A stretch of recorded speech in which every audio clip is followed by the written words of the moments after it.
Welcome to Nocturnal Tales. Tonight we leave London behind and climb into the hills of Italy, to a castle above a gorge where the air is bright, the stone is old, and the family manners are so perfect they feel like armor. In Poirot and the Woman in Black, Poirot and Hastings are summoned to the Castello della Pietra after a countess sends a private letter that refuses to name its danger, only that it has been ripening inside the house itself. This is a story about power that hides behind tradition, about a household that speaks of honor, obedience, and duty, and about what happens when those words are used as weapons. It's also a story about shadows, about messages that arrive without signatures, about corridors where footsteps sound too loud, and about the way an old family can turn fear into etiquette. As always, this tale is inspired by the spirit of Agatha Christie and the great Golden Age crime writers, but the plot, characters, and text you're about to hear are entirely our own creation. This episode is brought to you by the listeners who support Nocturnal Tales on Patreon, and by those who help through one-off tips on Buy Me a Coffee or PayPal. If you'd like to support our work, you'll find the links in the description. Now, settle in as the road narrows, the cypresses darken against the walls, and Poirot steps into a house where someone has decided that blood is an argument.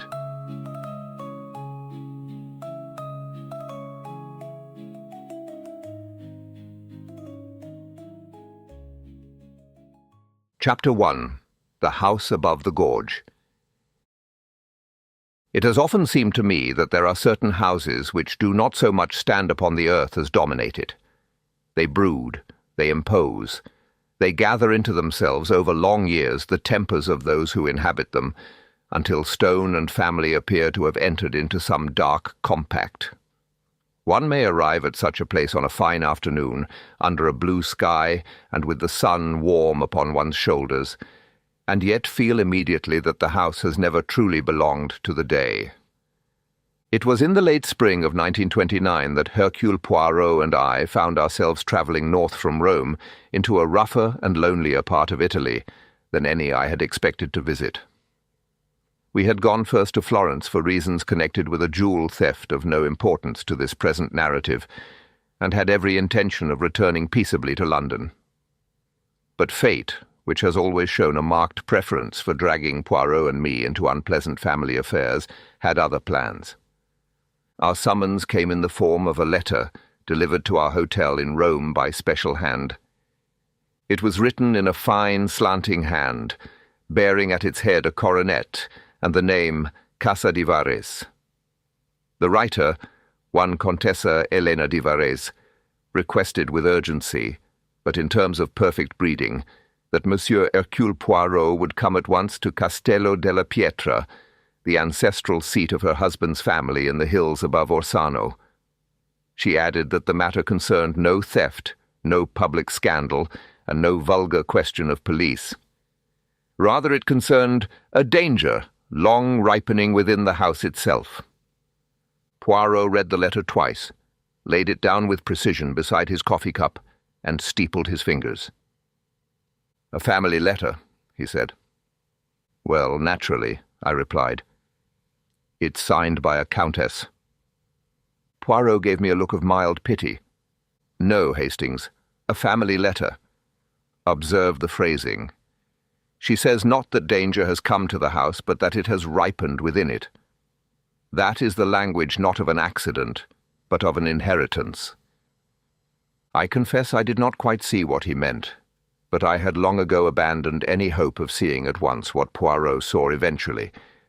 In the end, we went because, as Poirot remarked, when a woman of position writes not to a magistrate, nor to a priest, nor to a lawyer, but to a private detective, it is usually because the danger cannot be spoken aloud in her own circle.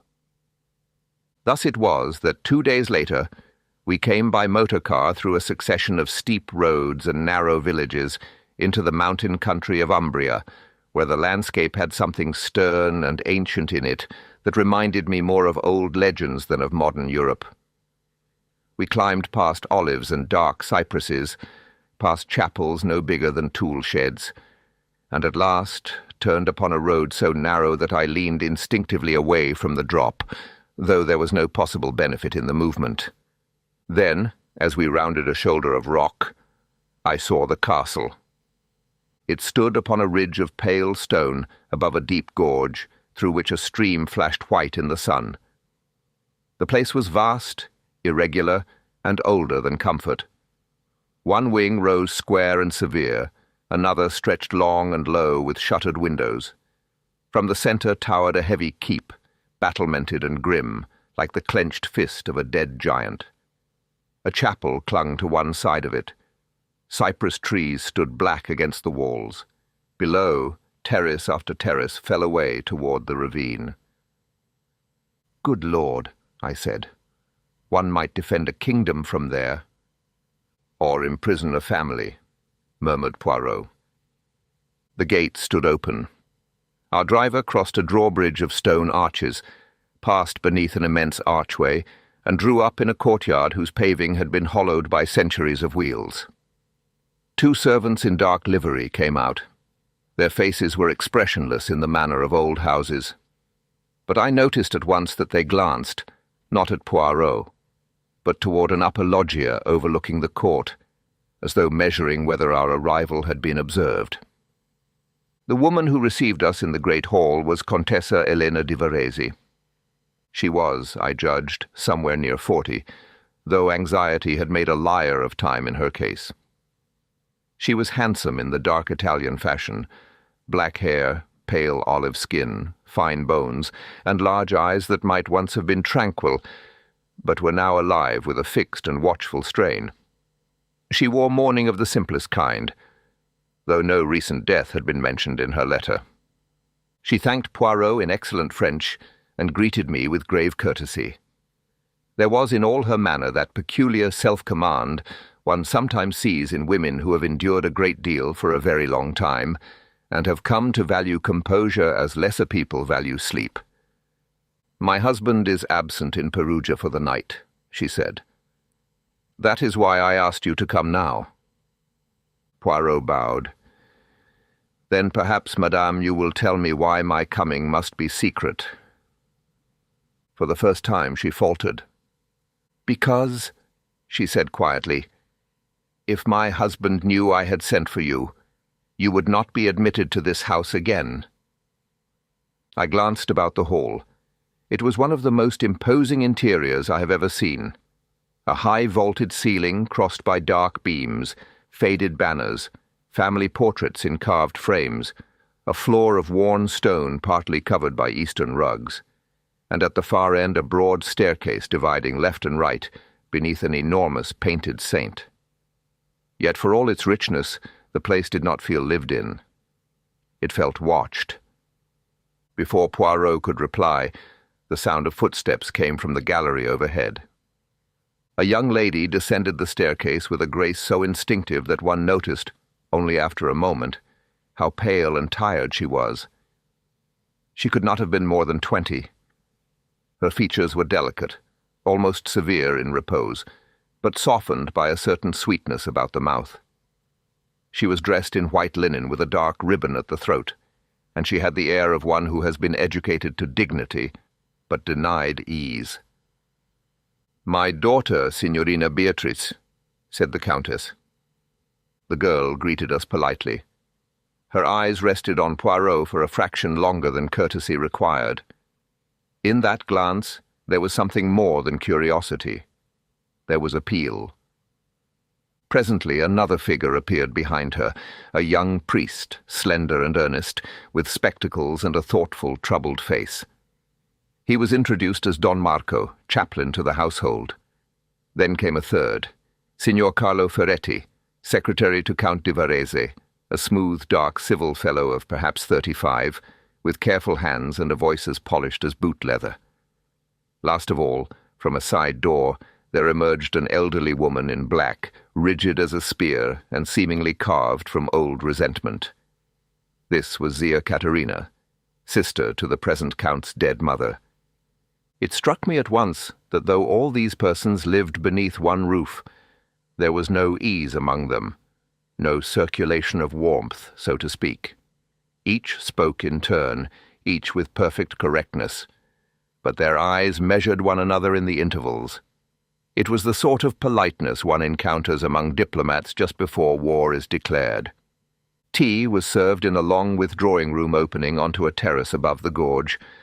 I could not help noticing that the countess never once referred directly to her husband except as the Count. Likewise the others. The title passed between them as something official, not domestic. When at last we were alone with our hostess, Poirot wasted no time. "You fear your husband," he said. She looked at him steadily. "Yes." "And your daughter also fears him?" A pause. "Yes." "Does he threaten her?" The countess clasped her hands more tightly. "He threatens everyone. But it is not in the common way. He is not a man of violence in the obvious sense. He is a man of authority, old authority.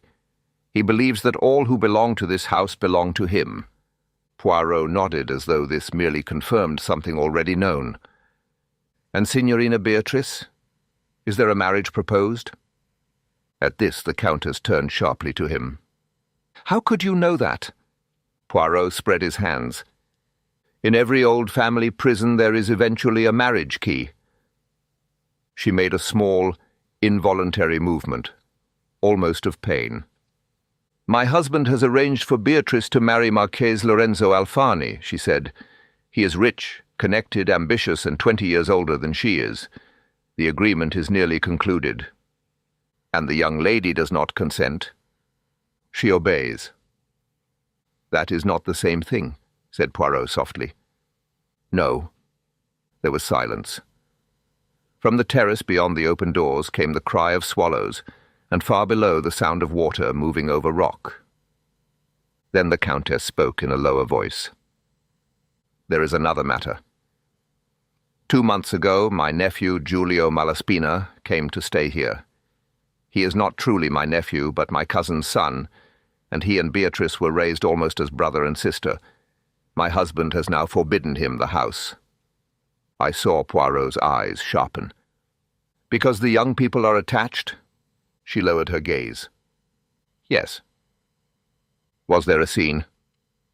"Not a scene, a judgment. My husband judges everyone." Poirot was silent for a moment. "And what is it, madame, that you fear is going to happen?" The countess lifted her head. For the first time all the restraint went out of her face, and I saw naked terror. "I believe," she said, "that if nothing is done, my daughter will either be forced into that marriage, or there will be blood in this house." At that exact instant, there came from somewhere high above us the violent shattering of glass. The countess half rose. I sprang to my feet. Poirot alone remained seated, though his eyes were alert.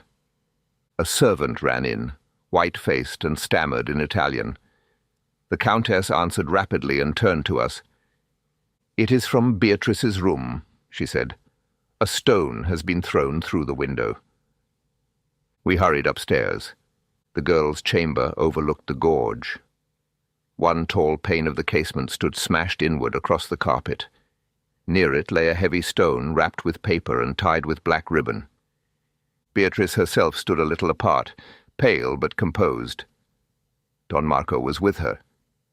Zia Caterina in the doorway crossed herself repeatedly. Ferretti bent and picked up the stone. Poirot's voice cut across the murmurs. "Do not untie it, if you please." He took the object delicately, examined the knot, then looked up at Beatrice. "Mademoiselle, has this happened before?" She met his gaze. "Not exactly, but messages have come." "What messages?" "For me to obey." Poirot unwrapped the paper. Inside, written in a bold black hand, were the words, "The House of Varese keeps its honor in blood." No signature, no explanation. Only beneath the sentence there had been drawn, crudely but unmistakably, the outline of a dagger. No one spoke. Poirot folded the paper and slipped it into his pocket. Then he looked slowly around the room. At the broken window, at the frightened girl, at the priest, the secretary, the old aunt in black, and the countess whose face had become like stone. At last he said very gently, "Now indeed we begin." Chapter 2. The Judgment of the House. Poirot has often remarked that in certain houses fear becomes a kind of etiquette. It enters the room before the people do. It arranges the chairs, chooses the silences, and tells each person how much truth may safely be spoken. I had never seen this more clearly than in the hours following the stone thrown through Beatrice de Verez's window. The message had been brought downstairs and laid upon a small inlaid table in the drawing-room. No one seemed willing to touch it now that Poirot had read it aloud. "The house of Verez keeps its honour in blood." Beneath the words was the crude drawing of a dagger. Beatrice sat very straight in a chair near the fire, though the evening was not cold. The countess stood behind her, one hand resting on the girl's shoulder. Don Marco remained near the window, troubled and watchful. Signor Ferretti leaned against the mantel with the composed face of a man who prefers to seem detached from unpleasantness. Zia Caterina, wrapped in old black silk, looked almost satisfied, as though anonymous threats merely confirmed what she had always believed about the disorder of modern life. Poirot stood in the middle of them all, like a magistrate who has not yet decided whether the matter before him is comedy or tragedy. "These warnings," he said, "are not the work of some passing fool. They come from a mind inside the atmosphere of the house. That is already plain." Zia Caterina gave a dry sound that might have been a laugh. "The atmosphere of the house, monsieur, is honour. If young people fear it, that is not the house's fault." Beatrice turned her head. "No, only the fault of those who use the word as a weapon." The old lady's eyes flashed. Poirot lifted a hand. "Good. Let us have facts, not epigrams. Mademoiselle, you said there were earlier messages. When did they begin?" "About 3 weeks ago." "Before or after your father announced this marriage?" "After," said Beatrice, though he had spoken of it before as likely. "And who knew you opposed it?" "That depends," she said. "If you mean who was told directly, very few. If you mean who could see it, everyone." The countess closed her eyes briefly. Zia Caterina clicked her tongue. "A childish attachment. Exactly the sort of thing wise families prevent before it turns to folly." Don Marco spoke with more force than I had yet heard from him. "An attachment is not made wicked because it is inconvenient," Ferretti said smoothly, "nor is it made wise because it is sincere." Poirot glanced at him. "You have a talent, monsieur, for making human feelings sound like a bookkeeping error." Ferretti inclined his head slightly, but did not answer. Poirot turned again to Beatrice. "Has Giulio attempted to see you since being forbidden the house?" Her face coloured, but she met his gaze. "No." I thought there was the smallest pause before the word, and from the way Poirot's eyes rested on her, he noticed it too.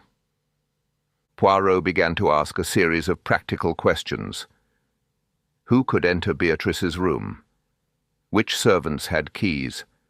Who moved freely between the family rooms and the older parts of the castle? Was there any staircase little used by the household, but known to those raised there as children? At this last question, Beatrice looked up sharply. "Yes," she said. "The terrace stair on the east side. It leads toward the upper gallery." "Useful," said Poirot. "For what?" asked Ferretti. "For anyone who wished to come or go without ceremony." Before more could be said, steps sounded in the hall outside, firm, measured, unmistakably authoritative. Every face altered at once.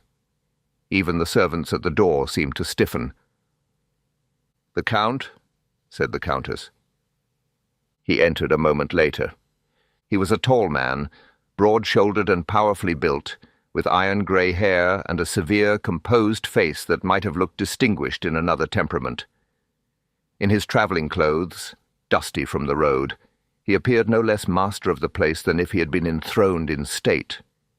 He bowed to Poirot. "Monsieur Hercule Poirot, I was not told you were expected." "I invited him," said the Countess. The Count looked at her. It was only a look, but one understood immediately what kind of man he was. "I see," he said. Poirot answered with calm politeness. "Madame feared there was unrest in the household." "Madame is impressionable." "No," said Beatrice, "only observant." The Count's gaze shifted to his daughter. "You will speak to me with respect, and you to me with justice." The room went still. I have seen Poirot intervene in many quarrels, but rarely with more delicacy. He stepped slightly forward, not enough to insult the Count, only enough to redirect the moment. "There has been an incident," he said.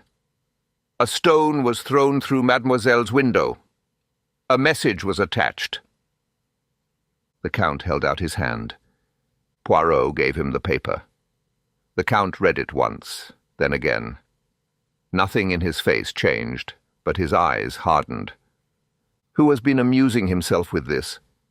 "No one is amused," said the Countess. The Count let the paper fall onto the table. "If there is mischief in my house, I shall end it." Beatrice said quietly, "That is what everyone is afraid of." He turned on her. "What does that mean?" "It means that everything here is always to be ended, forbidden, prevented, arranged, never understood." The Count's voice dropped. "You forget yourself." "No, I remember myself. That is the difficulty." The Countess made as if to speak, but Poirot reached the heart of it first. "Monsieur le Comte, the proposed marriage with Marchese Alfani is unwelcome to Mademoiselle. That is not your concern. Tonight it may become mine." The Count's expression chilled. "My daughter will marry as befits her name." "And if she refuses?" asked Poirot. "She will not." Beatrice stood up. "What a comfort it must be," she said, "to live in certainty when it is other people who must suffer for it."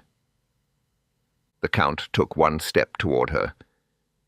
I do not believe he meant violence, but there was something so absolute in the movement that both the Countess and Don Marco instinctively stirred.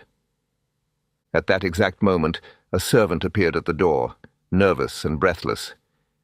"Eccellenza," he began in Italian, then faltered at the tension in the room. "What is it?" snapped the Count.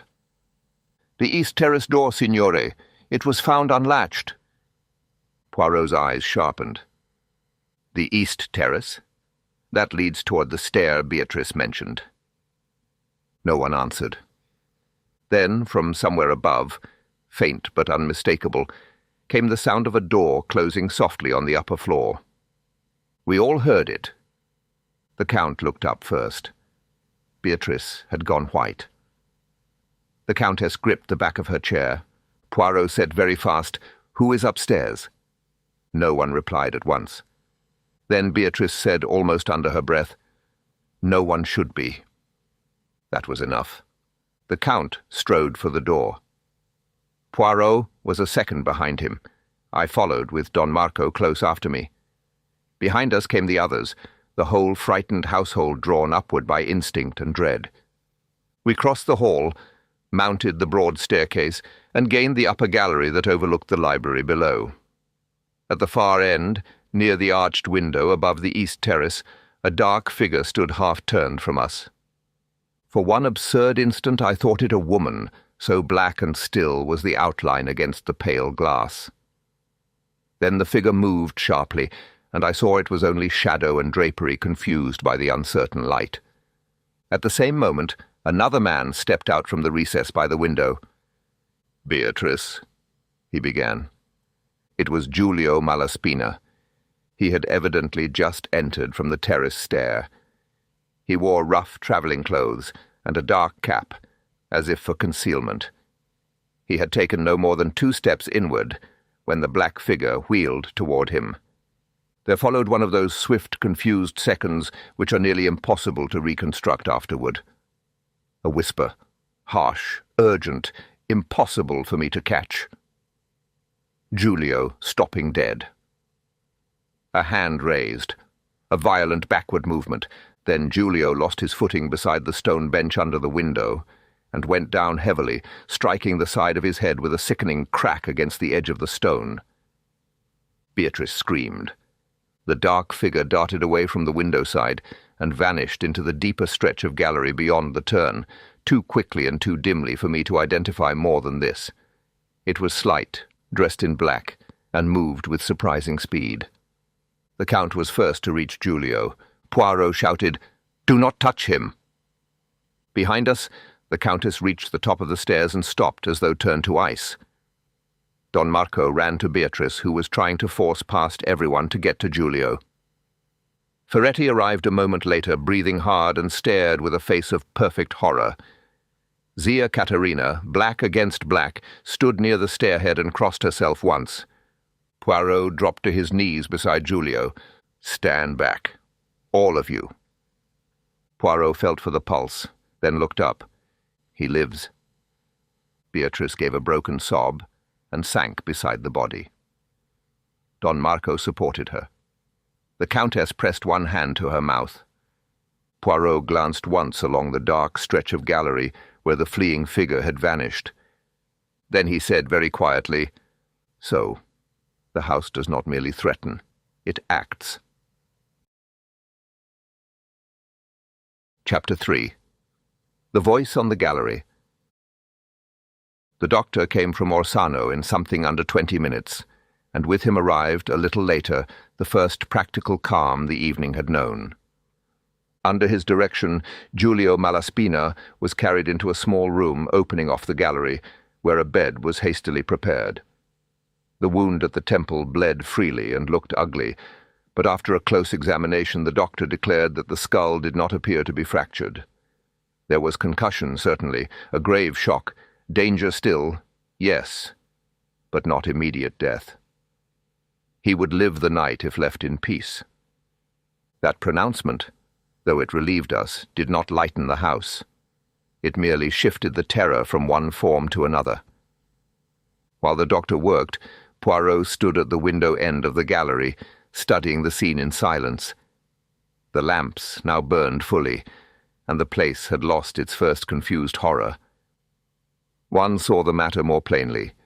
The open casement above the east terrace stair, the stone bench beneath it, the uneven flag just before the bench, where Giulio had lost his footing, and beyond, the dark turn into the south passage by which the fleeing figure had vanished.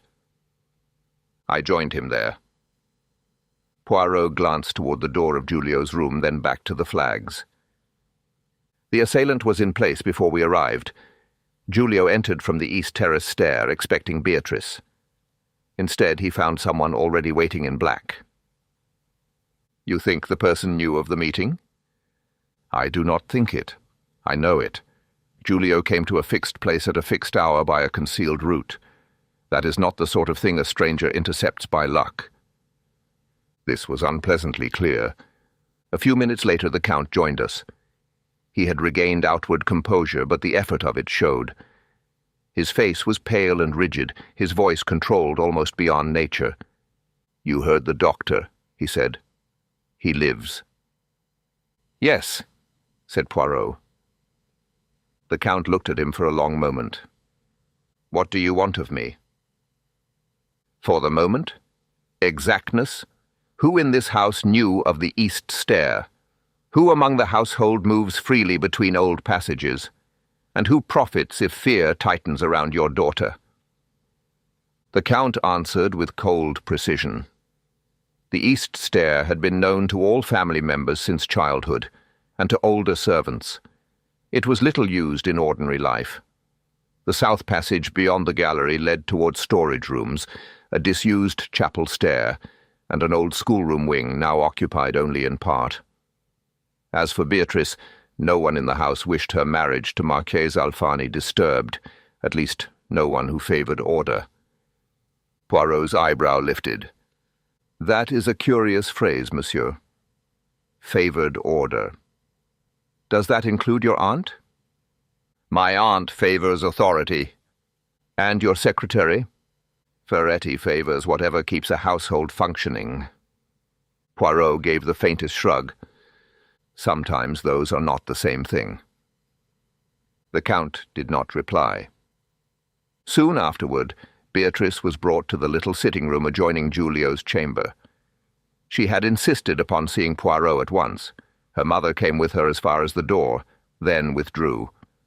Poirot asked only the necessary questions. Yes, said Beatrice, I sent for Giulio. How? By Marta, the widow who tends the roadside shrine below the village. She has carried messages for me before. Did you tell anyone in the house? No. Not your mother? No. Not Don Marco? She hesitated. Not in words. Poirot nodded. Yet someone learned of it. Her hands tightened. Yes. At the window end of the gallery, when you came up from below, did you recognize the figure?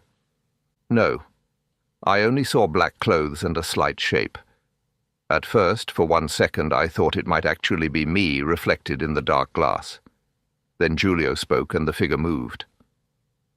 You heard no clear words? No. Only a low voice. A man's?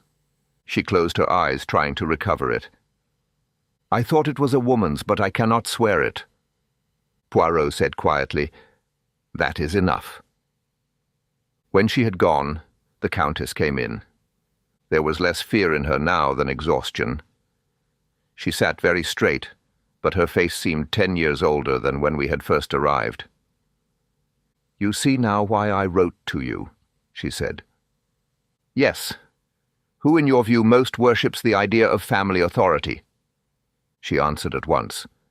Caterina. Zia Caterina proved less useful in fact than in tone. She came in rigid and dry-eyed, her black dress falling about her like a magistrate's robe. You wish to see me, Monsieur Poirot? Yes, madame. One thing only. Had you any reason to suspect that Signor Malaspina might try to enter the house tonight? No. The answer came too quickly. Poirot's head inclined a fraction. You are certain? I am not in the habit of uncertainty. No, said Poirot. Only of judgment. Her mouth hardened. I judge what deserves judging. And Giulio Malaspina deserved it? He represented disorder. To whom? To this house? There it was again. That same dead phrase, uttered not as opinion but as law.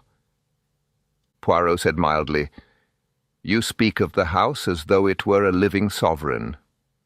In old families, monsieur, it nearly is. He let the silence follow that. Then he asked, And if the living members of the family wish otherwise? Her eyes flashed.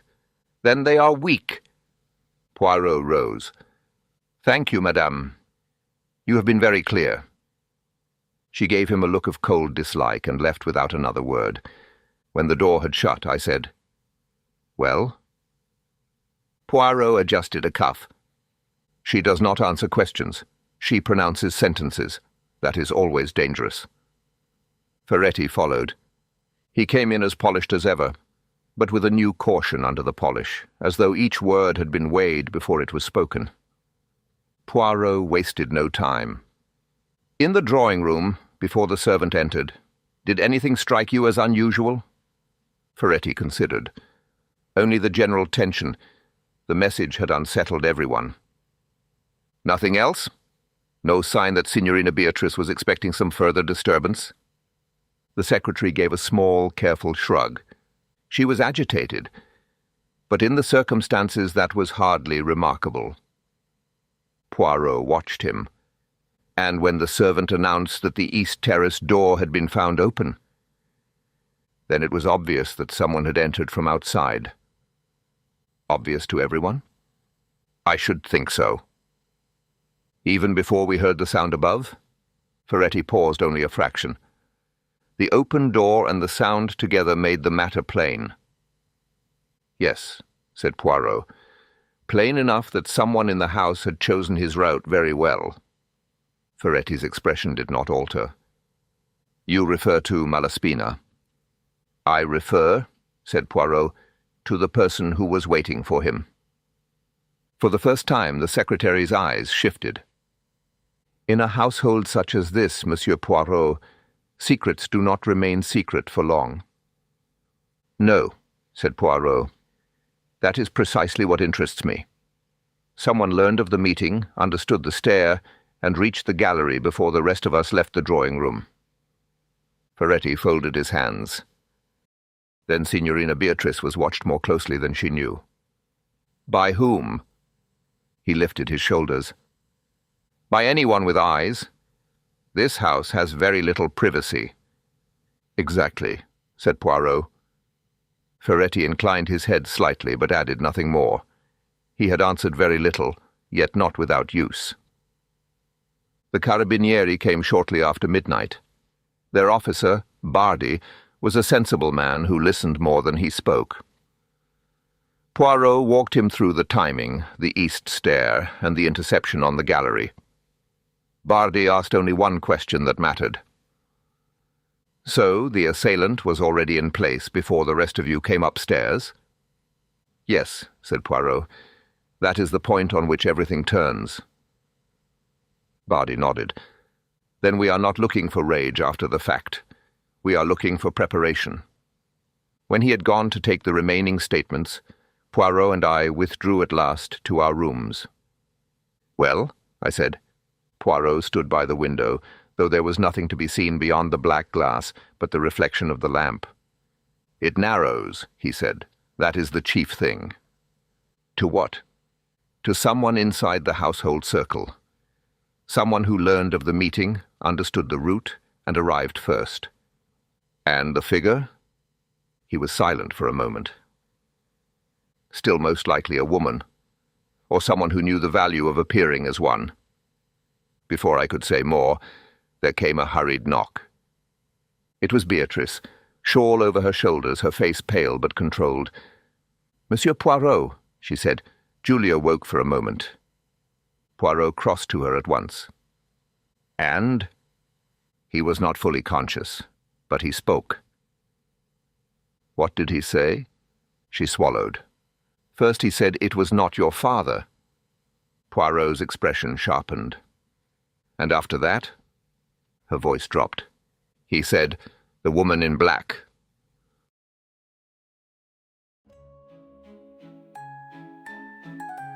Before we continue with tonight's mystery, a quick note from us.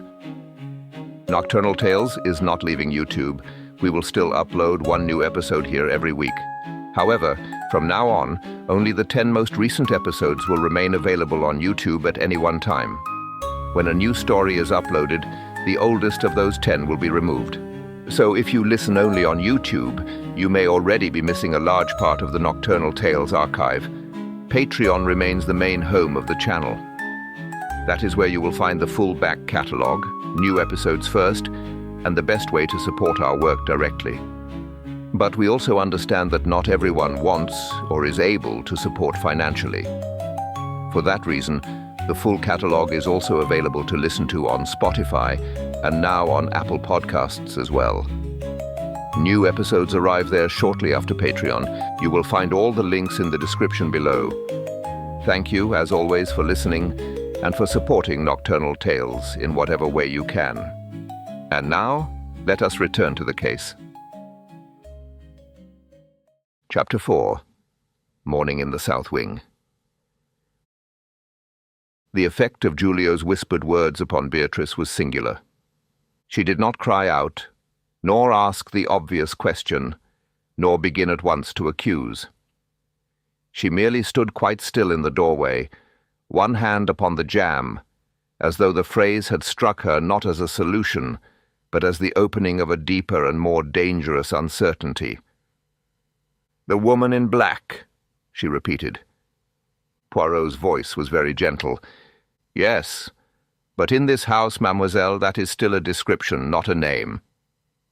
She gave a slight, strained nod.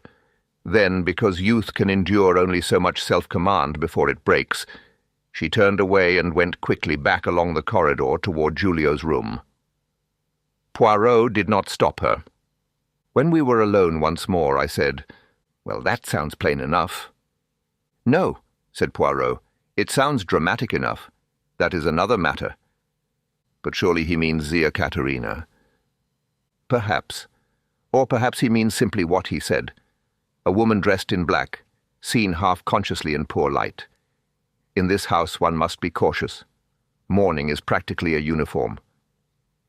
I confess I had not thought of that. The countess wore black. Zia Caterina wore black. 2 of the older women servants wore black also, and a black shawl can work great transformations in shadow. "Then where does it leave us?" I asked. With a figure narrowed but not identified, and with another question more important than the figure itself. Who knew enough to wait there? That night yielded nothing further. The doctor forbade more questioning of Giulio. The carabinieri remained in the house until dawn.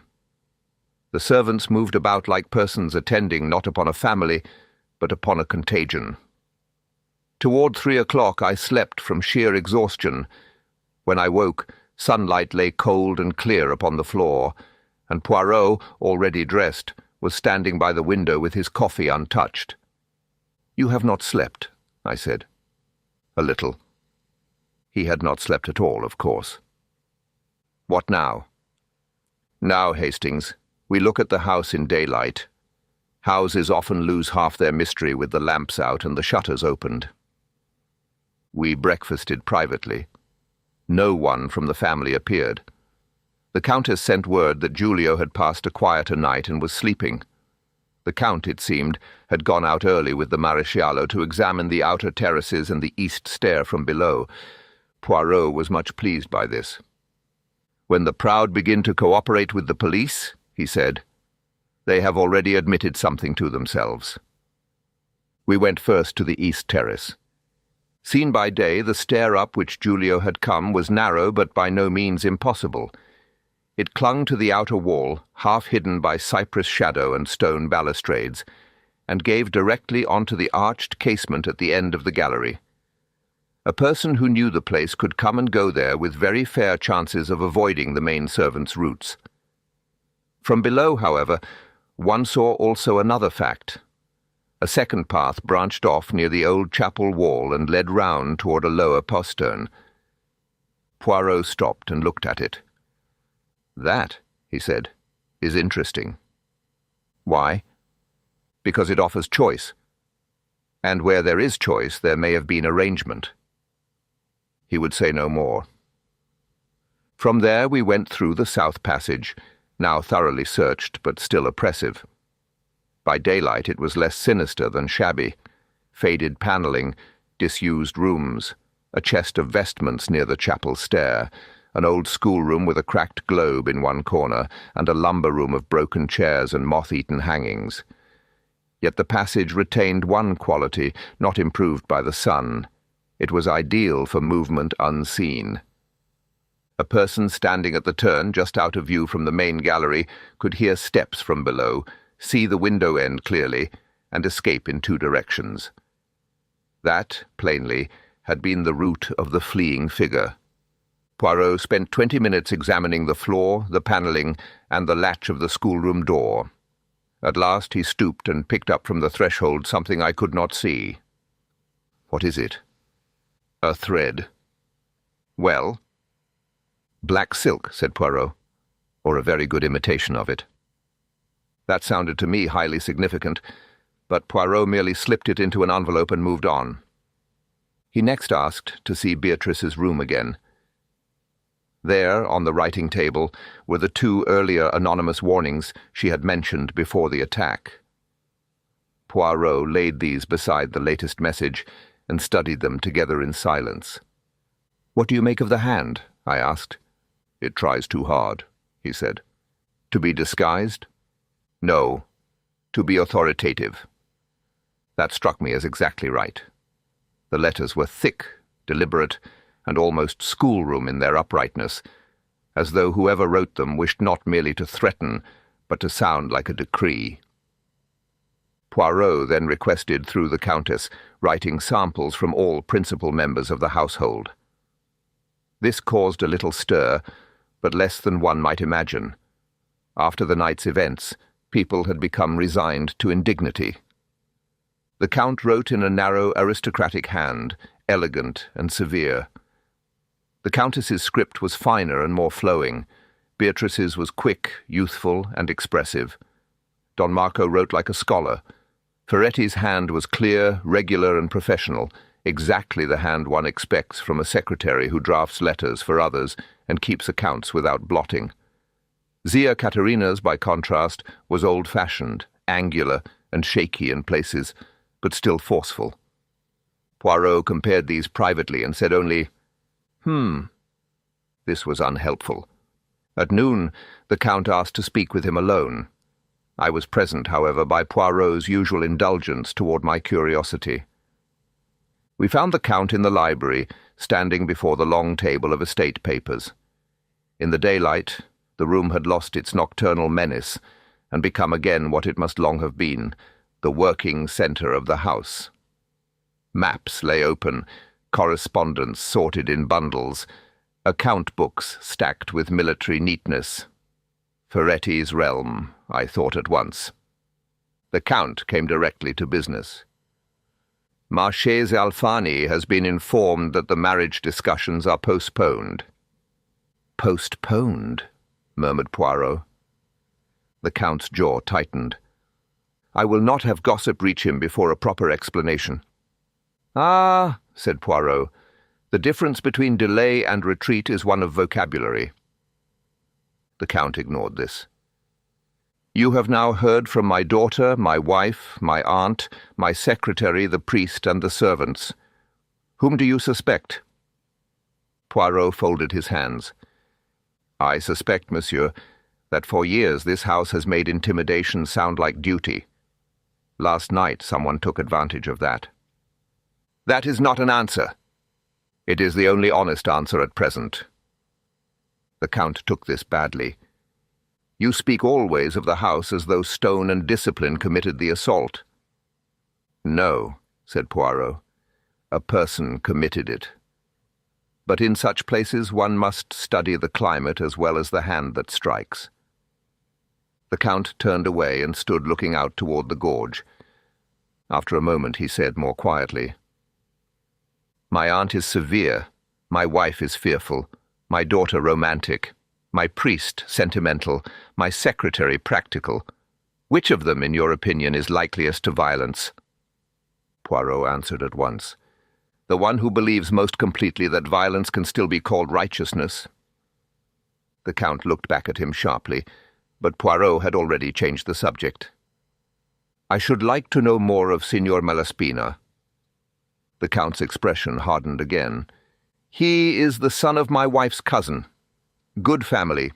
Modest means too much charm, too little discipline. And he had no prospects that pleased you? None. No money? Very little. No political value? No estate value? No alliance value? The Count's mouth thinned. You make marriage sound like a treaty. In this house, said Poirot, it appears often to be exactly that. Before the Count could reply, there came a light knock. It was Ferretti, with a packet of papers requiring signature. He entered, bowed, placed them on the table, and stood ready with pen in hand. The whole exchange was perfectly ordinary, yet I saw Poirot watching him with unusual interest. Why? Because of the man's composure? Because the library table was plainly his habitual domain?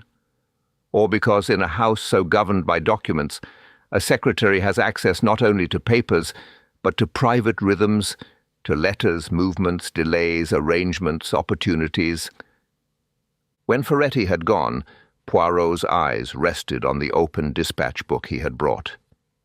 Then he said casually, Your secretary is efficient. Yes. And entirely devoted. The Count hesitated very slightly. Entirely useful.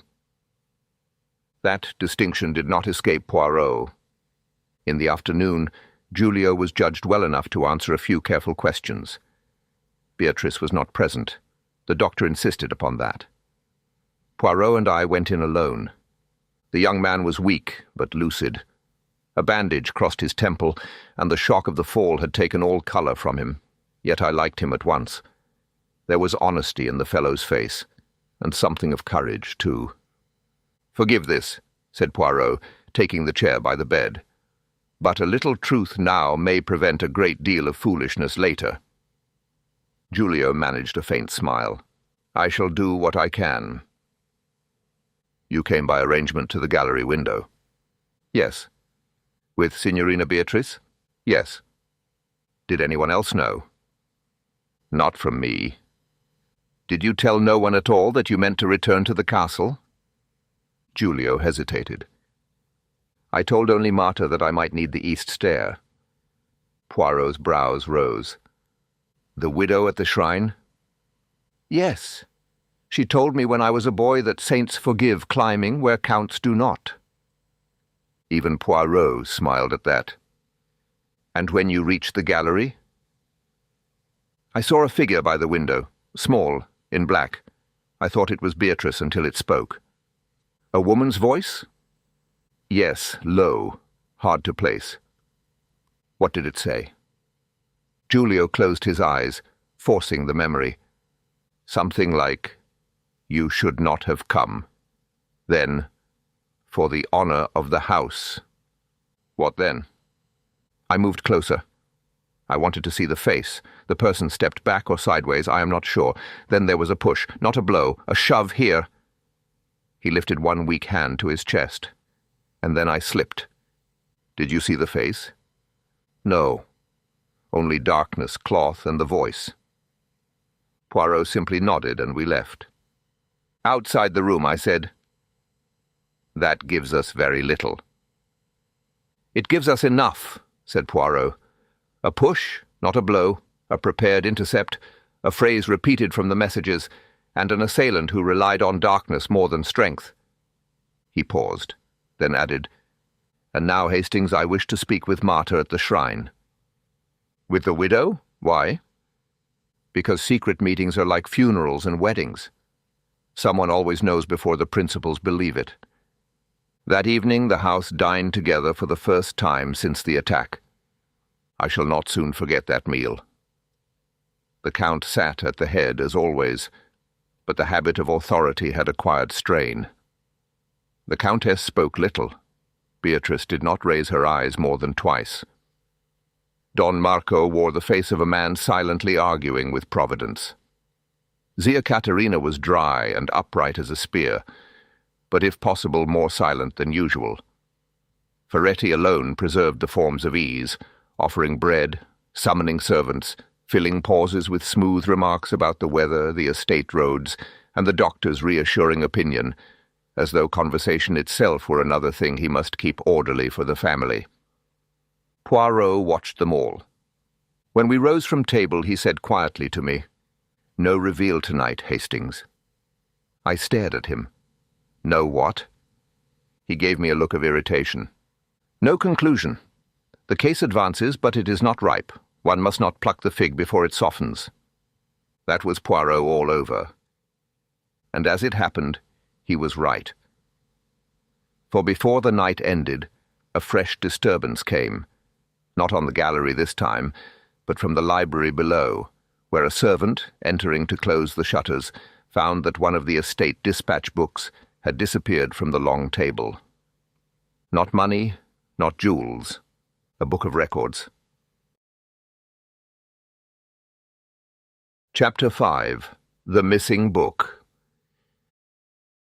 A missing dispatch book is not, at first glance, the sort of incident to stir a house already shaken by bloodshed. A silver box, a jewel case, a pistol, these would have seemed more dramatic. But Poirot, when the servant stammered out his news, became interested at once. "What book?" he asked. The Count, who had been on the point of leaving the dining room, turned sharply. "The estate register from the library table." Ferretti spoke immediately. "The Red Calf volume. That contains tenancy summaries, correspondence notes, and copies of draft agreements." Poirot looked at him. "You know it well?" "I manage it." That again was plain enough. The Count gave a curt order, and within minutes the library, the adjoining rooms, and the corridors between were searched. The book was nowhere to be found. I followed Poirot into the library, where the long table stood under the lamp exactly as I had seen it earlier, save for the one clear gap among the stacked papers. "Surely," I said, "this may be nothing more than a servant moving it." "No," said Poirot. "The servant would say so. Also, servants do not usually steal books they cannot profit from." The Count came in behind us with Ferretti. "It was here at dinner," said the secretary. "I left it with the afternoon papers." "And who entered the library after that?" asked Poirot. The Count answered, "No one by permission." "That is not the same thing." Ferretti, still very composed, said, "The servants came and went. You were here yourself, Monsieur Poirot. I was here. The Count was here. But no one had any reason to remove the book." Poirot glanced at the space on the table. "On the contrary, someone had reason enough." "Such as?" "To see what it contained. Or to keep someone else from seeing." That silenced him. Poirot then asked to inspect the room more closely. The library had 3 exits. The main door into the hall, a narrower side door into a passage leading toward the study and smoking room, and the great windows opening to the terrace, now latched and shuttered. The side door proved interesting. It had not been fully closed, not wide open, not even obviously ajar, simply not latched. Poirot touched it lightly. "A hand in haste," he murmured. He next examined the table itself. Several loose papers beside the gap had been disturbed and restacked untidily. On the polished wood lay a faint arc of dust where the absent volume had rested. "The book was removed quickly," he said, "not borrowed for study, but taken." Ferretti said, "If this is meant to suggest that some great secret lies in a tenant register, you exaggerate." "Perhaps," said Poirot. "What was the latest draft agreement copied there?" The secretary paused. "A revised marriage settlement note among other estate memoranda." The Count gave him a hard glance. "Explain." Ferretti answered at once, though less fluidly than usual. The red volume, it seemed, was not a formal legal register, but a working administrative book in which copies were kept of important drafts before they were sent or sealed elsewhere. Among these were notes relating to the proposed Alfani marriage, trust arrangements affecting Beatrice, and several estate adjustments that would follow such an alliance. Poirot's eyes sharpened. "Ah," the Count said coldly. "Then that is why you are interested." "I was interested already," said Poirot. "Now I am interested with more precision." Beatrice had entered unnoticed and stood in the doorway. She had heard enough. "What arrangements?" she asked. The Count turned. "This is not for discussion." "No," she said, "it is exactly for discussion." The Countess came in behind her, and Don Marco after her. For an instant I thought we were to have another family scene, but Poirot moved in before it could begin. "Mademoiselle," he said, "it may be simpler if we discover first who removed the book." Beatrice held his gaze. "You think it concerns me?" "Yes." That was answer enough. The Countess said quietly, "What sort of arrangements?" Ferretti gave a slight bow toward the Count, as though asking permission. Receiving none, he said, "If the marriage proceeded, certain properties and revenues would be settled in trust. It is normal." "Normal for whom?" asked Beatrice. The Count spoke at last. Enough.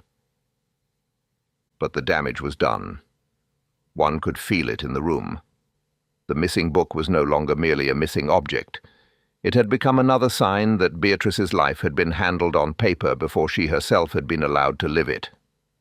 Poirot, however, had gone elsewhere in thought. Who knew this volume contained those notes? Ferretti answered, "I did. The Count did. Possibly the Countess, in general terms. No one else, unless by chance." "No one else in the family?" "Not as a matter of business." Poirot nodded. Then either the thief wanted those papers in particular, or wanted something else and knew where to look. He asked for all servants to be assembled.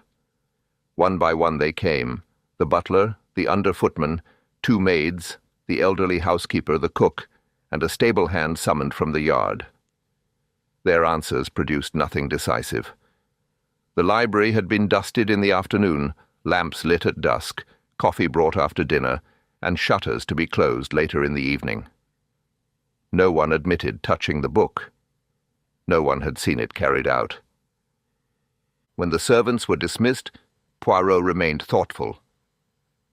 "This was not done by one of them," he said. "Why not?" I asked. "Because the theft is selective. A servant thief takes value he can understand. Here the value lies in knowledge." By 11 o'clock the search had widened to the study, the smoking room, the south passage, the schoolroom, and even the chapel vestry. The book was still not found. At last the Count, worn by anger and fatigue, declared the matter would wait until morning. "No," said Poirot. The Count stared. "No?" "No, because if the thief took the book to read it, he may still have it.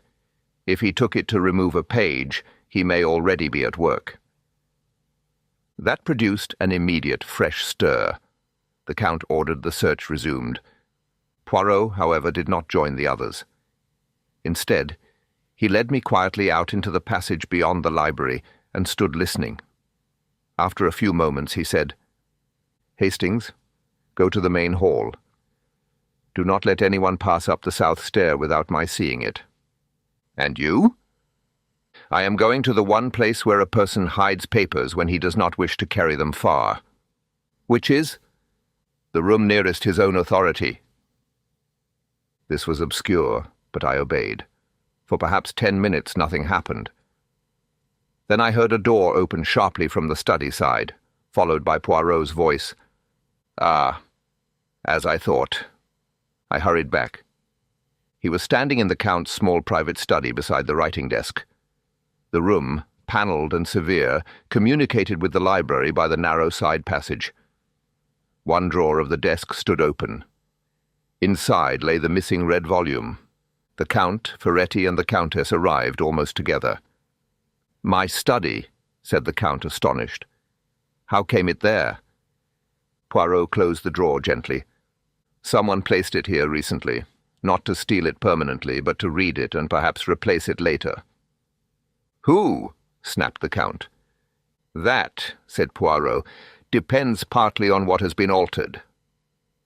He opened the book on the desk and began turning pages. It was a dense administrative ledger of copied notes, tenancy summaries, draft memoranda, and references to correspondence. About halfway through he stopped. "One page removed." Ferretti came forward despite himself. "Impossible." Poirot turned the book toward us. A leaf had indeed been cut out very neatly close to the gutter. Not torn, but cut. The stubs remained. "What was on it?" asked the Count. Ferretti frowned, trying to remember. "I cannot say exactly. Several draft notes were copied together in this section." "Try." The secretary's face had lost a little colour.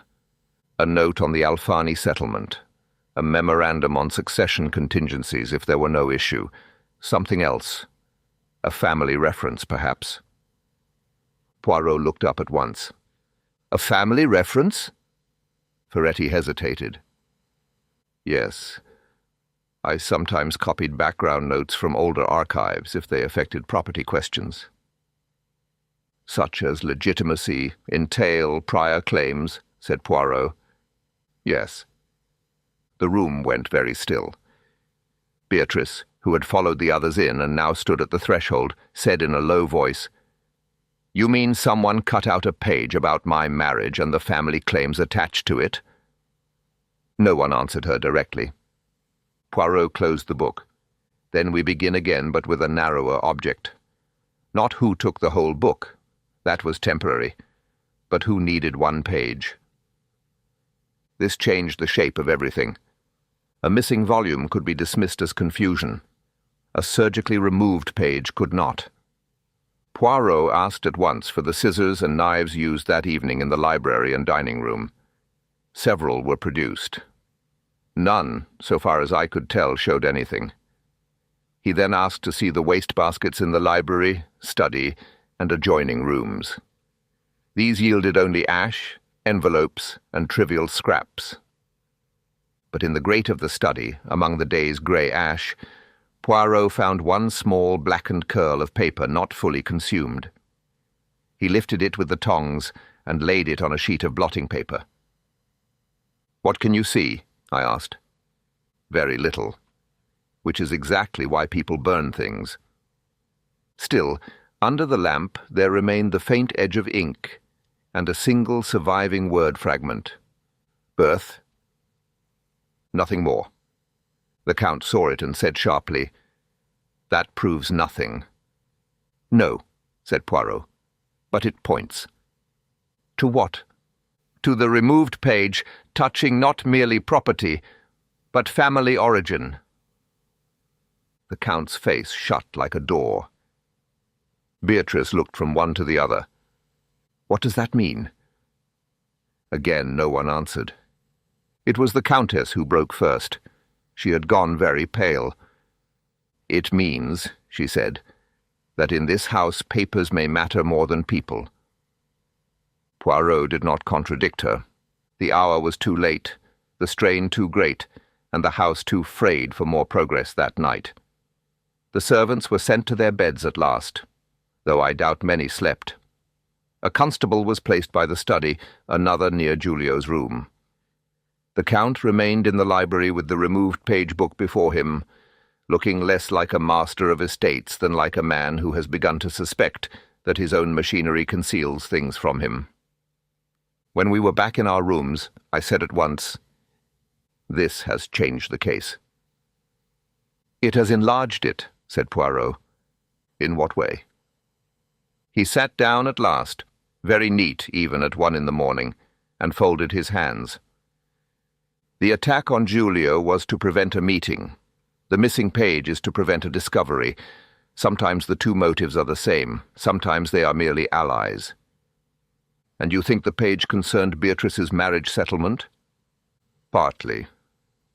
"And the word birth?" Poirot nodded once. "That is the dangerous word." I stared at him. "You mean some secret of parentage?"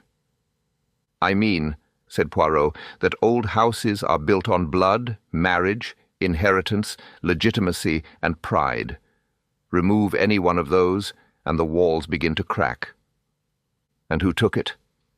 He rose and went again to the window.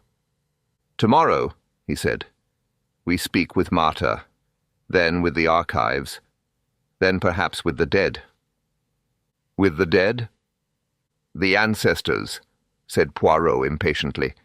"Their portraits, their papers, their lies. In houses such as this, Hastings, the dead continue to interfere long after decency requires them to stop." And on that cheerful note he sent me to bed. Chapter 6. The Page That Was Burned. Poirot spent most of the following morning out of the house. He went first, as he had promised, to Martha at the roadside shrine. From there he drove with the Maresciallo to the parish church in the village below, and later returned alone to the castle, where he asked for the old household account books, the chapel records, and the servants' registry. By luncheon he had said almost nothing, but I observed two things. First, he was in the highest spirits. Second, the Count looked steadily worse. At 4 o'clock, Poirot requested that the family and the principal household staff assemble in the library. They came reluctantly, though not one refused. The Count stood near the long table, grave and rigid. The Countess sat a little apart, pale but composed. Beatrice looked exhausted, but there was now in her face something harder than fear, an insistence upon truth at any cost. Don Marco hovered by the hearth with the expression of a man who suspects calamity, but does not yet know in what form to pray against it. Ferretti was smooth as ever, though less easy under the eyes than before. Zia Caterina sat dry and upright, all in black, like an old family curse made visible. Behind them, by Poirot's request, stood the housekeeper, Signora Bassi, a gaunt, elderly woman in black serge whom I had scarcely noticed before, except as one notices old household furniture, as part of the place itself. Bardi, the Maresciallo, remained near the door. Poirot began without flourish. We have been looking in these last hours at three things: the warning sent to Signorina Beatrice, the assault upon Signor Malaspina, and the page removed from the dispatch book. They are connected, yes, but they do not all begin at the same moment. They begin much earlier. He laid on the table the charred scrap found in the study grate, the dispatch book with its neatly cut leaf, and two folded papers yellow with age. The page removed from the book, he said, contained not merely a marriage draft, but a copied memorandum based on older family records. That is why it was cut out. The person who removed it did so after the attack, not before, and from fear, not of the police, but of revelation. The Count said quietly, "I removed it." No one moved. The Countess turned very slowly toward him. Poirot inclined his head. "Yes, you removed it from the dispatch book and attempted to destroy it. That was foolish, but not surprising. It was not, however, the act that put Giulio on the floor above the east stair." He lifted one of the older papers. "This is a letter written 26 years ago by the late Countess di Varese to Signora Bassi, then under housekeeper. This," he touched the second, "is the corresponding parish note, preserved in the village register and cross-referenced under another name. Between them they tell the same story." The Countess's face had changed, not in comprehension yet, but in dread. Poirot went on. Before his marriage, the Count had an affair with a young woman of respectable but lesser family. A son was born. Because scandal was impossible, the child was passed into the care of a collateral relation of the Countess's family and raised publicly as Giulio Malaspina, cousin to Signorina Beatrice. Beatrice stared. For a second or two, no one breathed. Then the Countess said in a voice so low I barely heard it, "No." Poirot did not soften it. "Yes, madame, Giulio Malaspina is the Count's son." Beatrice gave one strangled cry and caught at the edge of the table. Don Marco moved toward her, but she shook him off without looking at him. The Count stood perfectly still.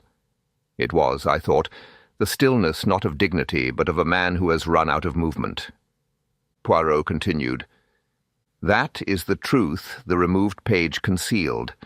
That is why the Count opposed the match without explanation. That is why certain persons in this house, who knew or half knew the matter, believed themselves justified in acts of intimidation. And that is why you, madame," he turned to the Countess, "wrote to me. Not because you knew the secret, but because you felt the pressure of it without being told its cause." The Countess looked at him blankly for a moment, then at her husband. "You let me write that letter," she said. The Count did not answer. "You let me beg a stranger to save our daughter from a danger you yourself had made." Still he said nothing. Poirot was silent for a moment after the first shock had passed. Then he said quietly, The warnings and the attack are not the same thing. That brought every eye to him.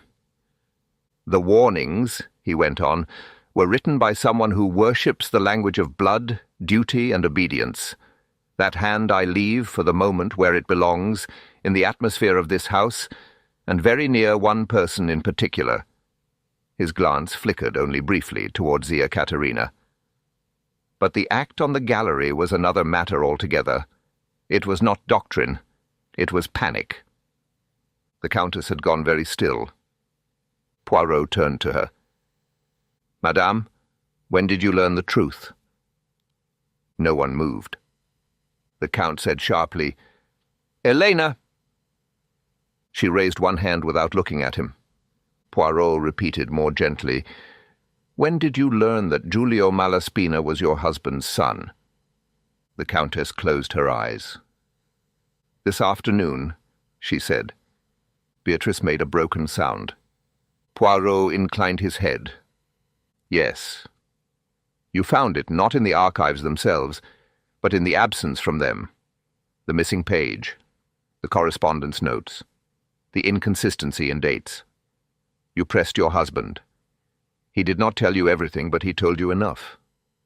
The Count said nothing. He did not need to. The Countess opened her eyes and looked not at him, but at Poirot. "I understood enough," she said. "Enough to know what Beatrice did not. Enough to know what would happen if Giulio reached her first." Beatrice stared at her mother as though she had ceased to recognize her. Poirot spoke very softly. "So you went to the gallery?" "Yes, in black. I was already in mourning black. Giulio mistook you at first for Beatrice." "Yes. And when you spoke?" The Countess pressed one hand against the table. He stopped. He came closer. He thought something was wrong with her, wrong with Beatrice. He kept asking where she was. I told him he must go back at once. "For the honour of the house?" said Poirot. At that she looked up sharply. "No, I said nothing so vile." The word struck Zia Katerina like a slap. The old woman half rose, dry with indignation, but Poirot checked her with a glance. "What did you say, madame?" The Countess answered after a moment.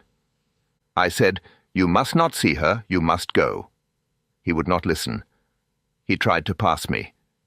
He thought I meant only to separate them again out of obedience to my husband. "And then?" Her face changed. I have rarely seen such naked misery in a living face. "Then I was afraid," she said. "Not for the house, not for scandal, for her, for both of them. I thought, if he reaches her now, if he says one word before I can stop it, I shall lose her in that instant forever." She swallowed. "So I put out my hands." "You pushed him," said Poirot. "Yes." The word came like a surrender. "Yes, I pushed him. I meant only to force him back, to gain 1 second, 2 seconds, I do not know. He slipped. Then he was on the stones." Beatrice had gone deathly white. "You?" she whispered. The Countess turned to her then, and there was no defence left in her. "Yes." Beatrice stepped back from her as though from a stranger. "No," she said. "No. You wrote to Poirot. You were trying to protect me." "I was," said the Countess. "I did not know from what. Then I knew, and I chose wrongly." The Count made as if to go to his wife, but stopped when she looked at him. "This is yours as much as mine," she said. "Do not come nearer." Poirot let the silence deepen before he resumed. "The Count concealed the truth for years. The Countess discovered it too late and, in trying to prevent one disaster, created another. The warnings had already prepared the atmosphere. Warnings written in the language of this house by one who thinks in blood and obedience rather than in mercy. And after the fall, the Count removed the copied page from the dispatch book in the hope that paper might still be made to keep the family's silence." "The house?" said Beatrice in that same flat voice. "Yes," said Poirot, "the house." Zia Katerina spoke then, and her voice was as dry as old paper. She did what had to be done. The Countess turned on her with sudden force. No, you are not to touch this with your phrases. I did not act for your honor, or his pride, or the house. I acted because all of you left me one horrible moment in which to choose between silence and catastrophe. And I chose violence. That silenced even Zia. Beatrice said, almost mechanically. Did Giulio know? No, said Poirot, he did not. Nor did you. That is why the one thing that ought to have been spoken plainly was the one thing buried under authority, shame, and fear. Bardi stepped forward, but with tact. Madame, he said to the Countess, I must ask you to come with me. The Count moved at once. No. Bardi did not raise his voice. It is necessary. The Countess spared her husband one glance. For once in your life, she said, do not command the room. He stopped as if struck. She turned then to Beatrice, and for 1 second I thought she would ask forgiveness. But perhaps there are acts after which forgiveness cannot honestly be requested. She said only, I am sorry for the fear. I am sorry for the blow. I am sorry for all of it. But I am not sorry that the truth is out. Beatrice did not answer.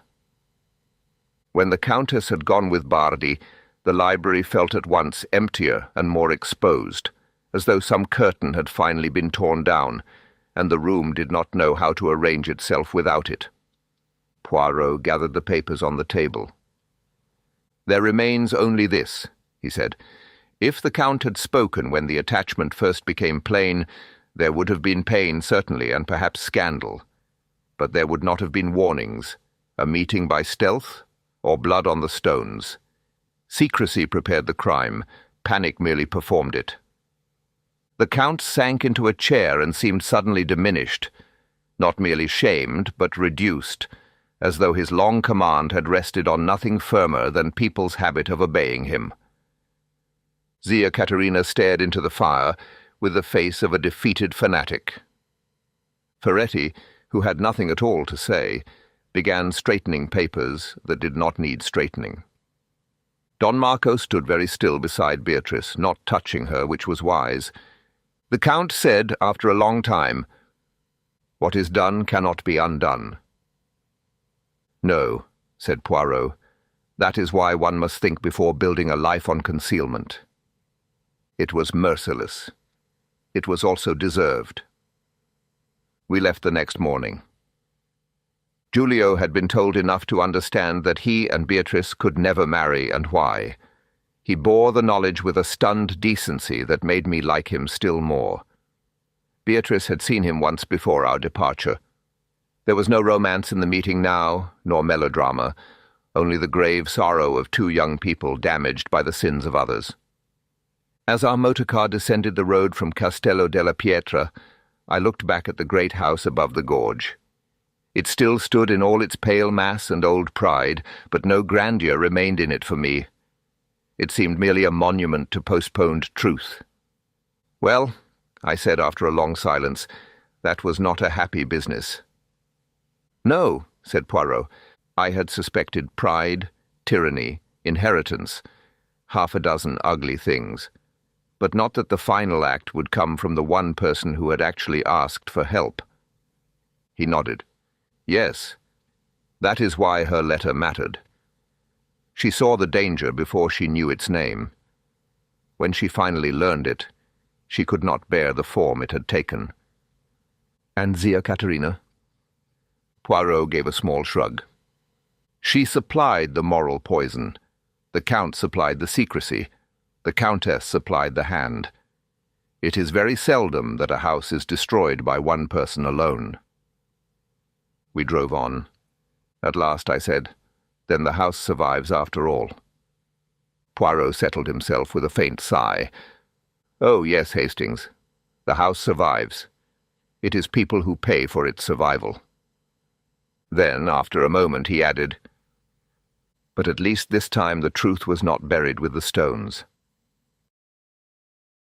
Epilogue, the true crime behind the tale.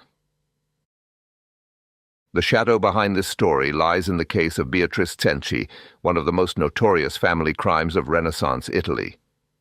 Beatrice was a Roman noblewoman born in 1577 and the daughter of Francesco Cenci, a wealthy and violent aristocrat whose brutality became infamous even in his own lifetime.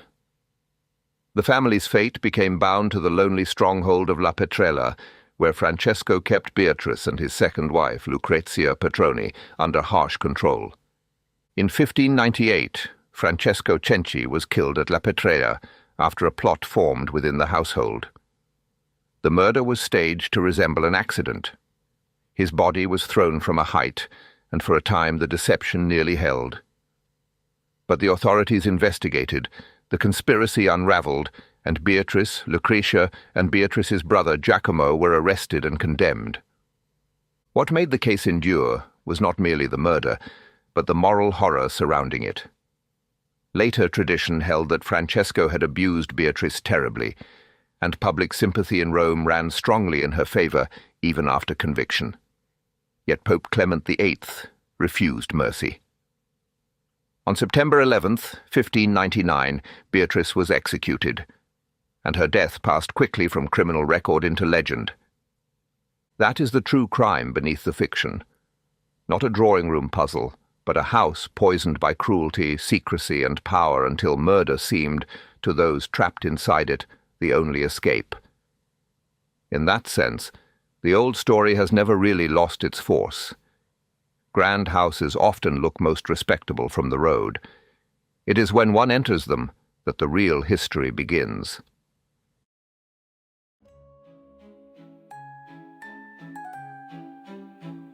Thank you for listening all the way to the end of Poirot and the Woman in Black. If you stayed with us to the final line, you've just heard a case where the real battlefield wasn't a locked door or a missing weapon, but a house full of people trained to speak politely while thinking dangerously. In places like that, guilt rarely announces itself. It hides behind duty, tradition, and the quiet confidence of those who believe their name will protect them. What makes this kind of story so unsettling is that the murder, however shocking, often isn't the cleverest act. The cleverest act is the attempt to control the narrative afterwards, to decide what will be remembered, what will be forgiven, and what will be quietly arranged, so the household can return to its old posture. Poirot's gift is that he refuses to accept the version of events that sounds most respectable. He forces the truth to stand in daylight even when everyone in the room would rather keep it behind curtains. If this one worked for you, the Italian setting, the pressure of family hierarchy, the sense of menace hiding inside good manners, tell us in the comments, who did you mistrust first, and which detail finally gave the game away? This episode was brought to you by the listeners who support Nocturnal Tales on Patreon and by those who help through one-off tips on Buy Me a Coffee or PayPal. If you'd like to support the work and help keep these full-length mysteries coming, you'll find the links in the description. Until the next case, keep your eyes on what people call proper. Watch who gets to decide what is necessary, and remember, in the grand houses, the most dangerous thing is often not hatred, but the belief that one will never be held accountable.